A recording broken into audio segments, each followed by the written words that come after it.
Yo, what is up guys and gals? Raf here once more from B&C Camera. What is commercial photography and how can you incorporate it into your resume? Amp up your photography resume by using these tips and you may very well be on your way to becoming a successful commercial photographer. And hey, if you find the video enlightening and entertaining, be sure to give us a like and subscribe. Helps the channel a lot and keeps us in focus on the next set of amazing videos to produce for you guys. Without further ado, let's jump right in. Okie dokie, so summing up commercial photography. Commercial photography is any photo used for a publication or business to promote or sell products or services. This can be seen on social media ads, bulletin boards, magazine ads, websites, you get the idea. The spectrum for commercial photography can be very vast. You can specialize in one or dabble in all.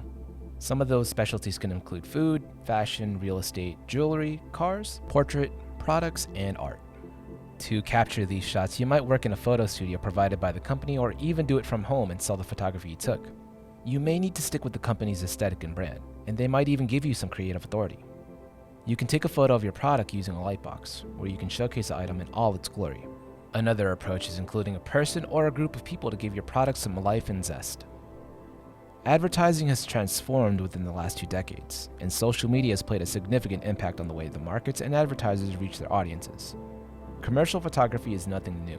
It has been around for years and has to evolve to keep up with the times. The traditional commercial photography is blended with lifestyle photography. Lifestyle photography is known for literally showing the style of life. With that said, the product isn't necessarily the main focus. This style wants to show how the product is used in everyday life. So, how do you go about creating your portfolio? One of the best ways to start a career in commercial photography is to build and create a portfolio. You should fill the portfolio with the type of work you want to attract. For example, if you're going to real estate photography, having a portfolio with nothing but headshots won't really show your capabilities. Not proving what you can do will hinder your realtor from hiring you. So get out there, be relevant, and shoot those houses. Again, if that's the market you're getting into. Now, we all got to start somewhere. If you don't have any photographs to show your work, you might want to offer your services for free or at a lower cost to get your feet wet. Now, I'm sure you wouldn't want to work as a charity or be an intern all your life. You've got bills to pay and gear to invest in.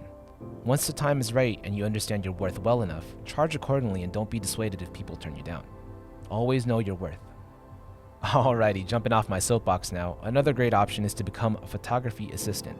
If you aren't finding any solo work, you can offer to be an assistant for one of your peers. Doing this will be a great way to garner that experience that you need. A good case example is working as a lighting assistant to give you the knowledge you need for future reference. You will get hands-on experience, but you'll also learn how to build a professional network. Alrighty, let's get started with discussing a plan. Having a plan will help you when preparing for a photo shoot. Having communication with your clients will always help guarantee a successful shoot. Now, don't be afraid to be inquisitive. Ask your potential client questions about the brand or job. Go the extra mile in doing the research. It'll help make you that much more of a professional. You don't want to show up on the day of the shoot and feel clueless about the brand or job that you're covering. Here are some questions you can use during your pre-production meetings. What brands do you admire? What aesthetic are you aiming for? What is your budget? What crop ratio and resolution would you like? What medium and platform will you be using? Which social media, website, etc.? How big is your social media audience? How long would you like to use the photos or videos?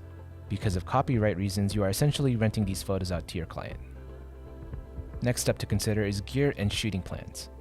Now that you've concluded your production meeting, you'll want to prepare all your gear and think of a plan.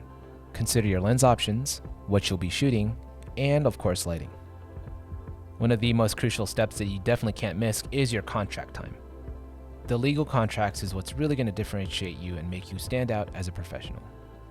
Here are a few items you'll need to include in commercial photography contracts: model releases, usage rights, and compensation bids. However you go about it, just make sure everything is clearly defined in the contract. Okay, game time. Day of the shoot. Of course, be sure to arrive early on the set or location to test out the lighting and make sure everything will run smoothly. If the location doesn't seem to be working, you should always have a plan B.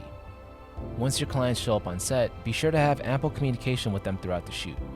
Take the necessary amount of photos for the shoot. Now remember, it's always better to overshoot than to undershoot. And last but not least, post-production.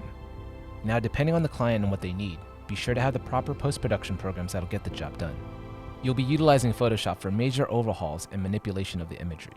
whereas Lightroom and Capture One will be good for general exposure and color touch-ups. If the post-production is a bit beyond your level of expertise, don't be afraid to outsource your work accordingly.